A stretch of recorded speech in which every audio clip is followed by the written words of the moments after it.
Hello and welcome into the Knicks-Verse. My name is George, and if this is your first time here, please subscribe and turn on that notification bell and the thumbs ups. Thumbs ups are very, very appreciated, very, very important, and add your comments. Add your comments. I want to hear how you feel about this video, because in this video, we're going to talk about how the Knicks are going to force a Game 6. That's right. It's totally possible. Totally within the they don't have to do anything spectacular to do it. That's the beauty of it. Once you study the film and look at the stats, it's easy to see. It's easy to see that what's required to win is just that the Knicks rise up to the level that they played during the regular season. Now, of course, playoff basketball is intense, but remember, the opponent is also facing that same intensity. So everybody has to adjust during the playoffs. But the Knicks are missing open shots. And I'll give you an example. Tommy Beer posted today on Twitter, totally respect, you guys should follow him. Just to give you a little example, Julius is 1 of 7 in wide open shots. That means no defender within 6 feet of him. 1 of 7, that's 14.3%. In the regular season, he hit 45% of those. Yeah, that's how drastic. Now, in open field goal attempts, which is the closest defender is within 4 to 6 feet, he's 27.6%, 8 of 29. During the regular season, he made 44% of those. So there you go.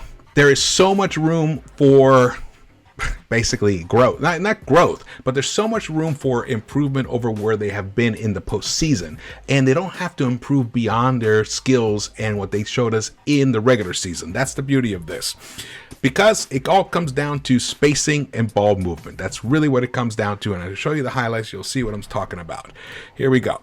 So this first highlight, this is just a bad ISO play, just drops it off to Julius, but it's too loaded up on the right side, so Rose clears out. But what does Julius do? Because the double team doesn't come, he forces a very bad fadeaway. Now, I know he's done it in the past. He's made those tough shots, but he's not hitting them now. And then look, it results in an easy bucket for Atlanta. Now, in this play, this is another one with some bad ball movements here. Look, Rose just dribbles. He kind of gets trapped. RJ, for some reason, bails out on the pick. And then Rose just keeps dribbling. And then it turns into a forced shot by Julius as the shot clock was winding down. But this play continues. They pass the ball, they get it past the defense, they get an open three, somewhat open three, they miss. And then you're like, okay, great, here we go. And we're fighting to get back in the game here. And oh, look at that. Look what it results in. That was a risky pass there by Bogdanovich, but it ended up in an and one. Now this play, this is some good ball movement here. Okay, so Julius gets it.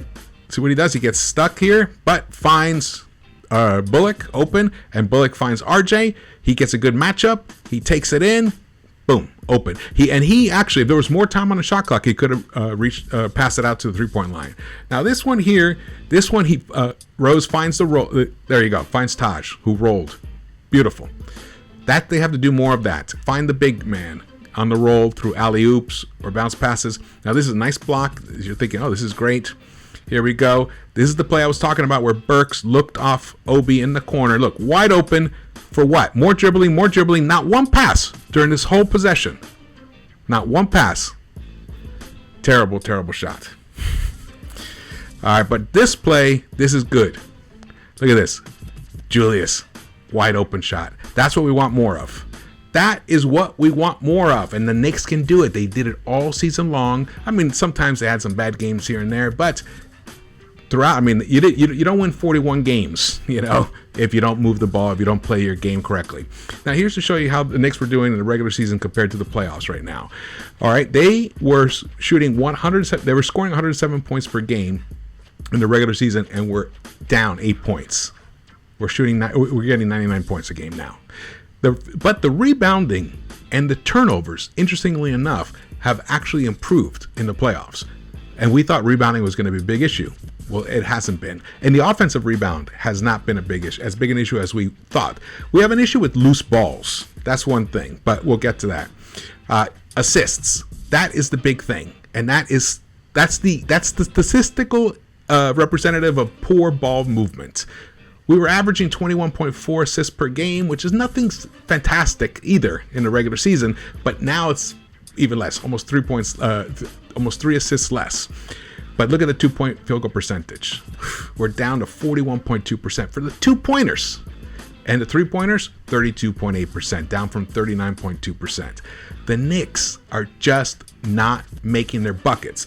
So this is showing you that it's more about the shooters of the Knicks missing their shots than the Atlanta Hawks defense taking shots away from them or making their life more difficult.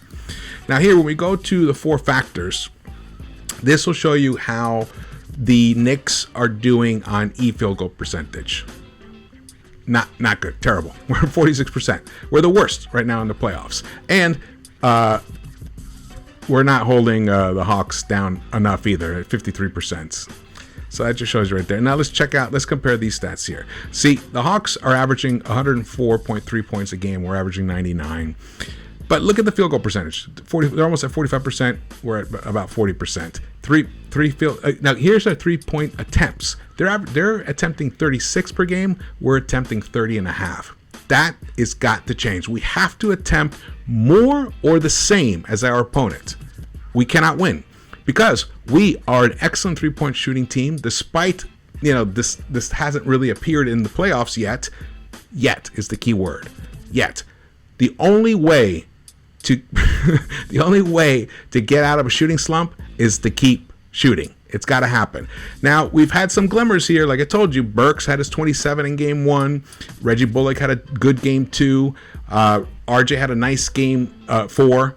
And Rose has been great throughout, pretty much, except for the second half of game 4, where he only gave us 2 points. So here's the other thing, though. If you look at the plus-minus differential, we are a minus 5.3. But you look at the blocks, our blocks are down, but our steals are up, which is fantastic. Our turnovers, they're up.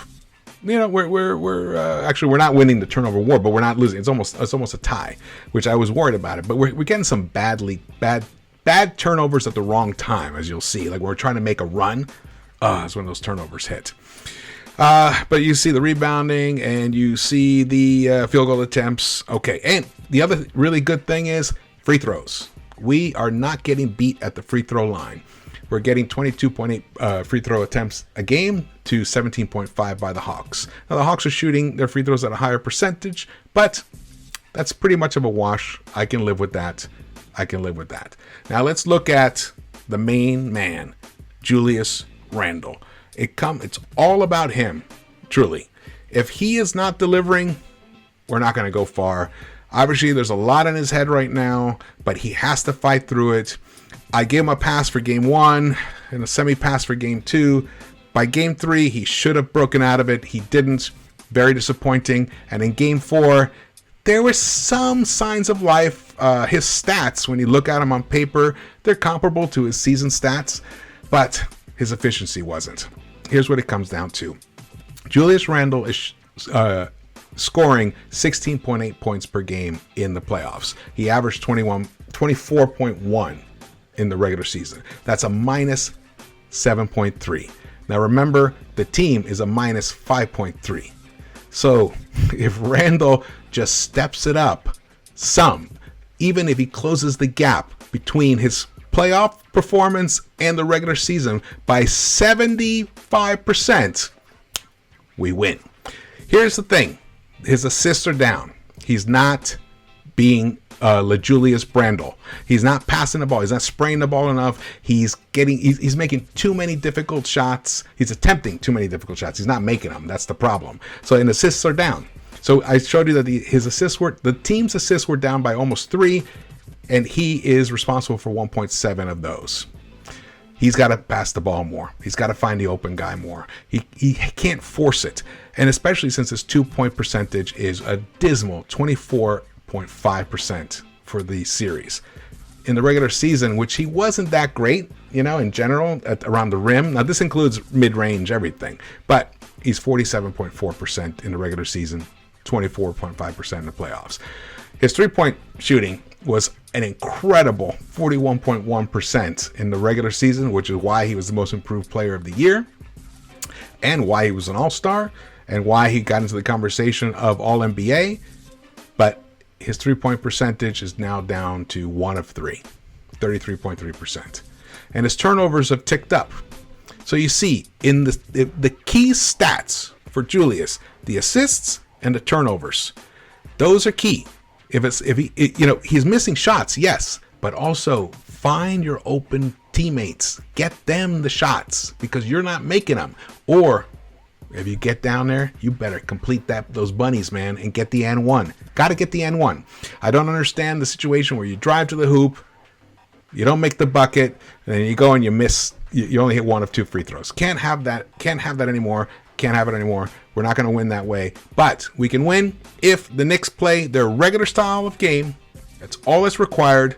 That's all that's required. Just return to the team that you were during the regular season, and you win. You force game 6. That's right. That's right. See? That's all we got to do. Get back to those regular season stats. Oh, man. All right. Well, thank you for watching this. I do want to say that I have a very good feeling about Game 5. We're coming back to the Garden. We have that in our favor. The sixth man of the Garden is tremendous. As you can see, the Hawks, they barely won Game 1. They got a couple lucky breaks and then, a great shot by Trey at the end. But they lost Game 2. The crowd definitely does affect them. You can see they played much better in Atlanta. Well, they're not in Atlanta anymore. They're back in New York. And now the Knicks got to take advantage of it. All right. Well, subscribe, thumbs ups, and I will see you around the Knicks-Verse.